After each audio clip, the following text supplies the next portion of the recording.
Bueno, pues está cañón. Quién sabe qué pasó ahí. Pero vamos a platicar de un tema muy interesante, me parece a mí, que le llaman la era del desorden, según la banca alemana.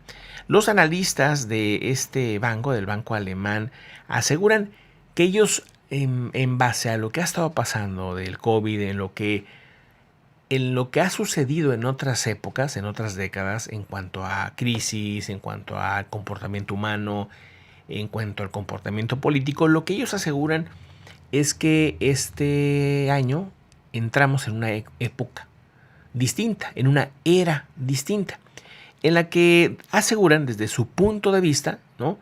Pues que lo que viene será una especie de era del desorden. ¿En qué sentido o en qué se basan estos personajes? Bueno, ellos pronostican que habrá por un tiempo una especie de, vamos a decir, inseguridad en algunos sectores. Y les voy a platicar qué trata. Miren, este estudio, pues que se llama La Edad del Desorden, que avecinan, según ellos, situaciones complicadas en el debilitamiento de lo que es la globalización, ¿sí? O sea, va a tender por un tiempo, por lo menos, a enfocarse cada país en sí mismo. Va a haber tantas deudas que se va a volver un poco complicado. O sea, tantas deudas tanto de personas como también de empresas, de países. Entonces, este tema va a generar pues inestabilidad. Y esto pues podría durar al menos 10 años según lo que se analiza. Esto es un ciclo que pues era esperado, pero que es profundo según se dice, y hacen otro análisis. Ellos también creen que la tensión entre Estados Unidos y China es el principal indicador de este análisis, o sea, de esto que está, de esta era del desorden, donde los países, las dos potencias posiblemente más grandes que hay ahorita en el mundo, están entrando en una fase de nacionalismo, en una fase en la que se observan a sí mismos, quieren comercializar hacia sí mismos o hacia lo que esté cerca, ¿verdad? En este caso, China enfocándose mucho a los países asiáticos o los países que más cerca le queden, ¿no? Y por otro lado, Estados Unidos también enfocándose más hacia el mercado interno o cercanos, México, Canadá, por ejemplo, ¿no? Pero de ahí no sale, ¿no? O sea, como que no, no sé, se espera una especie de guerra fría, pero es una guerra fría distinta en la que aseguran habrá pues vamos a decir una especie de mayor manejo de aranceles, por ejemplo, más impuestos para que no puedan vender productos chinos en Estados Unidos y viceversa, ¿verdad? Todo eso va a generar que aumente lo que es la supremacía militar en ambos países, intentando pues volverse más poderosos para que el otro país pues sienta como que presión de que no se metan conmigo. Los autores de este análisis aseguran que va a durar 10 años, que es una época en la que será decisiva para los países europeos, yo creo que para todo el mundo, porque la crisis podría durar en distintas medidas, según dicen, 10 años, ¿verdad? Esto hace que tendrá que buscarse más tipo de fondos de recuperación. También aseguran que esta era del desorden tiene 8 puntos importantes, que es una bajada en la globalización. O sea, después de que tenemos décadas y décadas globalizándonos más y más y más y más, bueno, esta década va a disminuir esa globalización. No es que se acabe ni nada, simplemente que no va a ser tan marcado el aumento de la globalización. El segundo punto habla sobre, bueno, pues una especie de reto para Europa para definirse de qué lado va a estar. Si va a estar, por ejemplo, de aliado con Estados Unidos o si tiene que repensar hacia dónde se va a aliar, qué va a hacer Europa como estructura, como si fuera una especie de país gigante, ¿verdad? Por otro lado, también se habla, otro de los retos es una deuda mayor y un uso de políticas pues que va a generar inflación en los países. Aumento de precios en general en las canastas básicas y en general en los productos aumentarían los precios según lo que viene para estos 10 años. Inflación o deflación. Es otro de los puntos que aseguran son importantes. Dice, los gobiernos tendrán dificultades para mantener sus objetivos de inflación. Dice, a medida que ponen más dinero sobre la mesa. O sea, siguen sacando dinero, siguen pidiendo prestado, siguen generando billetes que no tienen contundencia, que no tienen peso. Pues entonces el valor del dinero pierde y por eso mismo las cosas te valen más, ¿verdad? Otro punto importante, en el punto 5, dice que empeoraría la desigualdad. Esto, bueno, pues habría una especie de necesidad de ponerle mayores impuestos a los más ricos, que esto podría al menos ayudar y retroceder esta desigualdad en un poco.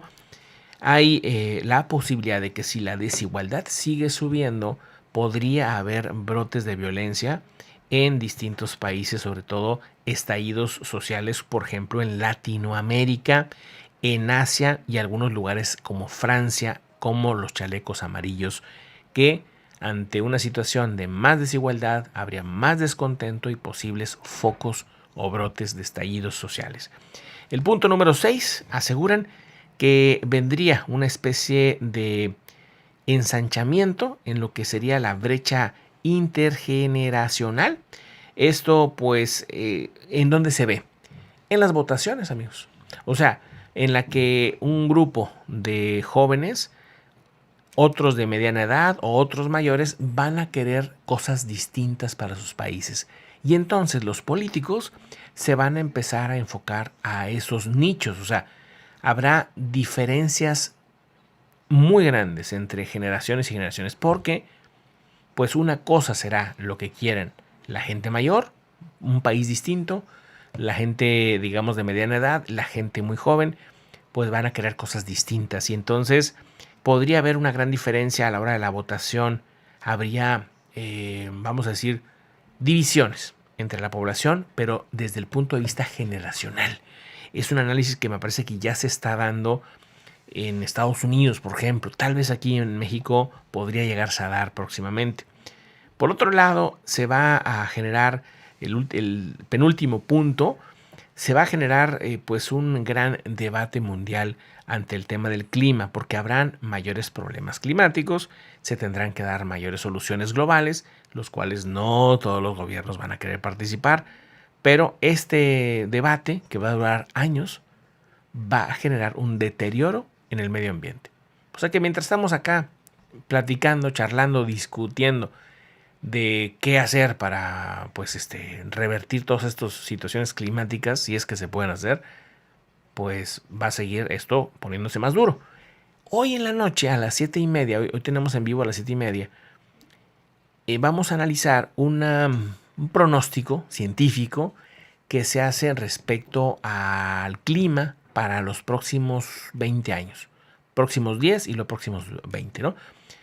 Ese pronóstico está bien interesante, aunque es duro lo que dice, pero es interesante analizar, porque es lo que venimos viendo en las últimas décadas, pero ya lo da a detalle. Y está bien interesante porque pues nos queda claro lo que está pasando ahora y con eso ya pues podemos partir de ahí a lo que sigue. Y bueno, en la noche les platico qué onda. Y como punto final de este análisis duro, duro, de análisis de la banca alemana, ¿no? Al final ellos lo que quieren, ¿no? Este tipo de análisis de expertos en el tema, pues, de economías y esto, al final lo que quieren ellos es ver dónde hay más riesgos para invertir, qué, pues, te puede convenir a la hora de, pues, empezar tus proyectos financieros o económicos o empresas. Pero es interesante porque todos los que analicemos este tipo de información nos puede servir para entender cómo se plantean los expertos en tema económico los próximos años, la próxima década. Y el último punto me parece esencial porque yo creo que ahí está también la clave. El punto número 8 aseguran que vendrá, hay dos posibilidades en cuanto a lo tecnológico.